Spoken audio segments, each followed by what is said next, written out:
Bonjour, et aujourd'hui dans cette vidéo j'ai envie de vous parler de mon histoire en lien avec ce parcours flamme jumelle pour que vous compreniez qui je suis et où j'en suis. Le parcours flamme jumelle, c'est quelque chose qui souvent est long parce que quand on se rencontre, on n'a pas fait ce travail sur soi. Beaucoup ne sont même pas ouverts à tout ce qui est développement personnel, spiritualité, il n'y a pas eu cet éveil. Donc, c'est deux êtres qui se rencontrent, qui ont un lien d'âme, mais il y a l'ego entre eux. Et cet ego les empêche d'être ensemble. Dans un couple classique, l'ego est là aussi, mais on arrive quand même à construire une histoire. On arrive, c'est dur. C'est dur et on se prend un peu la tête, mais oui, l'ego est là. Si vous avez regardé les vidéos où je parle des blessures, ils nous font avoir, cet ego nous fait avoir des comportements de protection pour ne pas souffrir, mais ces comportements vont à l'encontre de ce qu'on aurait envie de vivre dans notre relation à l'autre. Dans le parcours flamme jumelle, cet ego, trop présent, fait qu'on n'arrive pas, nos âmes ne se reconnaissent pas entièrement, et qu'un des deux va fuir la relation, va refuser de s'engager, laissant l'autre vivre ce qu'on appelle une nuit noire de l'âme, plonger dans une forme de phase dépressive.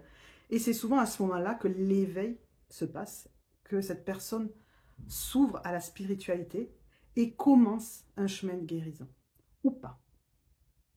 Le libre arbitre a sa place là-dedans. Je ferai, et elle est peut-être déjà sur la chaîne, une vidéo sur le parcours tel que moi je l'ai compris et tel que moi je l'ai ressenti. Qu'en est-il de mon histoire? Moi, mon histoire, en fait, avant de rencontrer mon lien d'âme, mon jumeau, ma flamme jumelle, j'ai eu cet éveil. J'ai eu cet élan d'aller me guérir parce que je sentais que c'était souffrant à l'intérieur de moi, que les comportements que j'avais ne me convenaient pas. J'ai donc fait cette démarche de travail sur moi et ce qui m'a appelée, c'est une grande dame, Lise Bourbeau, après avoir lu son livre « Les 5 blessures de l'âme ». J'ai lu ce livre et ce livre m'a fait dire « Waouh, je ne suis pas mes comportements, alors qui je suis ?» Je me suis donc engagée dans une formation avec elle pour suivre son enseignement et aujourd'hui je suis diplômée de l'école Écoute ton corps, fondée par Lise Bourbeau, et donc j'accompagne les gens dans la relation d'aide, je suis thérapeute, coach et j'accompagne dans la guérison des blessures. C'est ça qu'elle nous apprend, cette grande Lise Bourbeau, et merci à elle. En parallèle de ça, je me suis formée en communication non violente parce que j'avais vraiment ce désir, de mieux communiquer avec les autres. J'avais passé tellement de temps à être avec mon ego plutôt en train d'agresser l'extérieur, puisque je pensais que c'était la faute des autres, tout ce qui n'allait pas à l'intérieur de moi, que je me suis dit, mais comment je communique maintenant? Et donc, je me suis formée en communication non violente. Ça, c'est les deux gros outils que j'ai, le travail sur les blessures de l'âme et le travail dans communication non violente, que je partage à travers mes vidéos.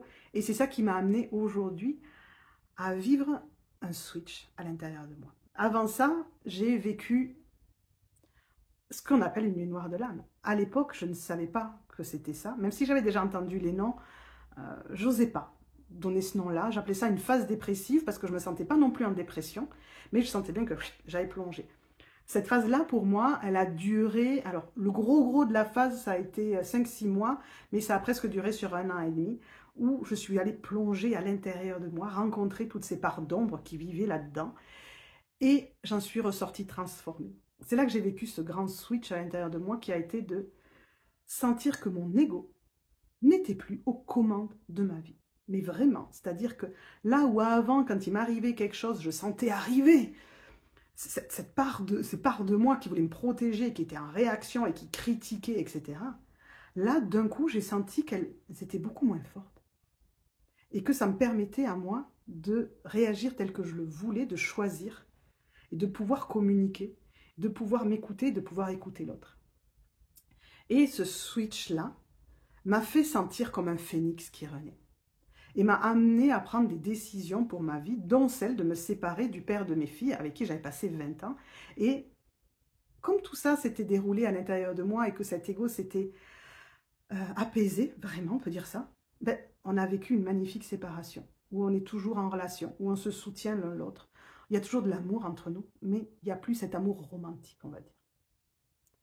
Là-dessus, je démarre une nouvelle vie. Je m'installe en ville avec mes filles qui sont grandes, qui font leurs études en ville.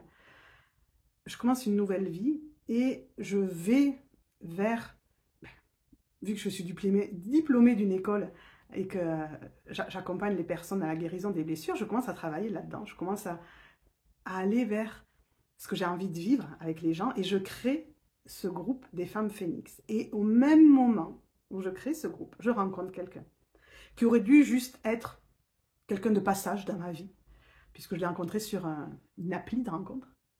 Et dès la première rencontre, il se passe un truc. Et autant lui que moi, on ne comprend pas. On est tellement différents. Et ça, c'est la base des flammes jumelles. Cette différence où on est autant attiré que dans l'incompréhension de mais pourquoi on est autant attiré par cette personne qui ne correspond tellement pas à ce qu'on cherche chez quelqu'un. Donc on commence à vivre cette relation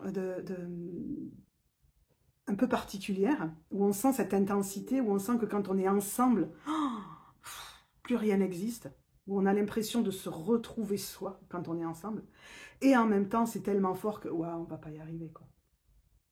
Et là où normalement le parcours classique des flammes jumelles, c'est on fait des allers-retours et on se sépare, ben, nous on fait juste tout petit aller-retour et on décide de s'engager. Et en fait, ce qui s'est passé, c'est que tous les deux, on avait fait notre chemin avant de guérison. On n'est pas totalement guéri, mais on avait suffisamment cheminé pour qu'il n'y ait pas d'ego entre nous dès le début. Et ça, c'était juste extraordinaire. Dès notre première rencontre, il n'y a jamais eu d'ego entre nous. Dès qu'il y avait quelque chose qui nous consentait, on en parlait. On a toujours tout désamorcé et aujourd'hui encore, on désamorce tout avant que l'ego prenne le pouvoir. Ce qui fait que dans notre parcours flamme jumelle, on est quasiment direct à ce qu'on appelle la réunion. Donc ça, vous pouvez le voir dans la vidéo sur le parcours pour comprendre ce que c'est. Ça nous a attiré pas mal de critiques des personnes un peu leaders des flammes jumelles. Je veux dire, c'est pas normal. Tout le monde dit que tous les parcours sont différents et celui-là, il serait pas normal et on serait pas des flammes jumelles. Mais c'est ok, si les gens n'ont pas envie de croire, moi je le sais à l'intérieur de moi. Ce qu'on vit, on le sait tous les deux, on le ressent, on en est conscient. C'est vraiment quelque chose qui est à l'intérieur de nous. Et j'arrête pas d'entendre des vidéos de gens qui sont connectés à la source et qui disent que tout s'accélère, qu'il y a de plus en plus de parcours courts, que ça va de plus en plus vite. Ben voilà. Moi, c'est ce que je suis en train de vivre. Quelque chose qui est allé hyper vite. Et tout s'accélère. Nos vies s'accélèrent. Ce que l'univers nous apporte s'accélère. Ça va même trop vite. Mon partenaire, il fait « Waouh, ça va trop vite !» Il me dit, il y a 2 jours, il me dit « J'aurais trouvé un travail. » Hop, il y a un travail qui lui tombe sous le nez. Il fait « Je suis pas prêt. » Oui, ça va trop vite. Et donc, on est tous les deux dans ce parcours court. On est en réunion. On est en train de construire notre lien. On est en train de construire ce couple.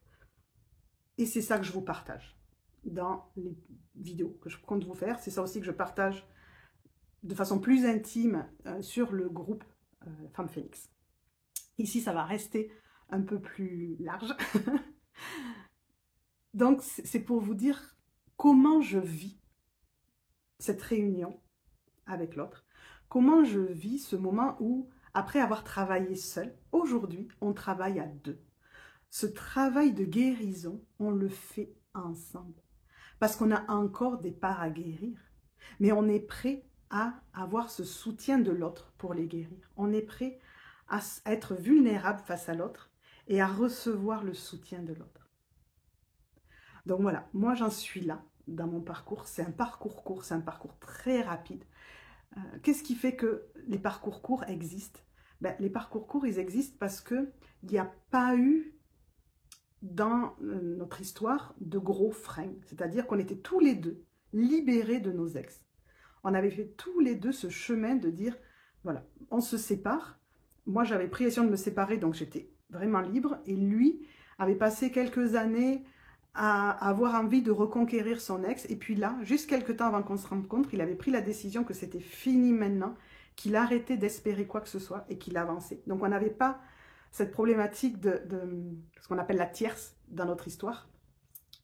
On n'avait pas de gros écarts sociaux, puisqu'on se rencontre tous les deux à un moment de notre vie où on n'a rien. C'est-à-dire, moi, je me sépare, j'ai rien. Lui, pareil, il est à un moment de sa vie où il n'a plus de boulot, il n'a rien. On est là tous les deux au même endroit. Et surtout, on a fait ce travail avant, autant lui que moi. Moi, je l'ai fait en me formant. Lui, il l'a fait en allant à l'intérieur de lui, en allant se rencontrer, en prenant ce temps-là avec lui-même.